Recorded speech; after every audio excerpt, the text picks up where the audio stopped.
ഞങ്ങളുടെ സുരേഷ് ഗോപിയെ, ഞങ്ങളുടെ MP-യെ, ഞങ്ങൾക്ക് ഇവിടെ ആദ്യമായി കിട്ടിയിട്ടുള്ള MP-യെ, ആ MP-യെ തരം താഴ്ത്തി കാണിക്കാനും ആ MP ജയിച്ചതിനെ ഇല്ലാതാക്കാനും വേണ്ടി പ്രവർത്തിക്കുന്ന ഇവിടുത്തെ കോൺഗ്രസിന്റെയും CPM-ന്റെയും ആളുകൾ ജയിച്ചു വന്നപ്പോൾ എന്ത് പറഞ്ഞു? പൂരം കലക്കിയിട്ടാണ് ജയിച്ചത് എന്ന് പറഞ്ഞു. പൂരം കലക്കിയിട്ടാണ് ജയിച്ചതെന്ന് പറഞ്ഞു. അത് പൊളിഞ്ഞപ്പോൾ അടുത്ത ആയുധവുമായി അവർ വന്നു. അവർ പറഞ്ഞു മറ്റേ ക്രിസ്ത്യൻ പള്ളികളിൽ കയറി നിറങ്ങിയത് കൊണ്ടാണ് ജയിച്ചത് എന്ന് പറഞ്ഞു.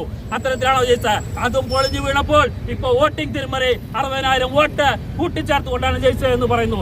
ഏതിലെങ്കിലും ഒന്നിൽ ഉറച്ചു നിൽക്കാൻ കോൺഗ്രസിനും CPM-നും കഴിയുന്നില്ല. തോറ്റു എന്ന് അവർക്ക് സ്വയം ചിന്തിക്കാൻ അല്ലെങ്കിൽ മനസ്സിലാക്കാൻ, തോറ്റുപോയി, ഞാൻ തോറ്റു തൊപ്പിയിട്ട് പോയി എന്ന് മനസ്സിലാക്കാൻ സുനിൽ കുമാറിനോ കെ മുരളീധരനോ ഇതുവരെയ്ക്കും കഴിഞ്ഞിട്ടില്ല എന്നുള്ളതാണ് വാസ്തവം. അതിന്റെ പ്രസ്റ്റേഷനാണ് ഈ സുരേഷ് ഗോപിയുടെ മേൽ ഇവർ കാണിച്ചു കൊണ്ടിരിക്കുന്നത്. സുരേഷ് ഗോപിയെ ഇത്തരത്തിൽ അവർ ആക്രമിക്കാൻ നോക്കുകയാണെങ്കിൽ ഈ കേരളത്തിൽ ഭാരതീയ ജനതാ പാർട്ടിയുടെ പ്രവർത്തകർ ഒരിക്കലും അനുവദിച്ചു കൊടുക്കില്ല. കേരളം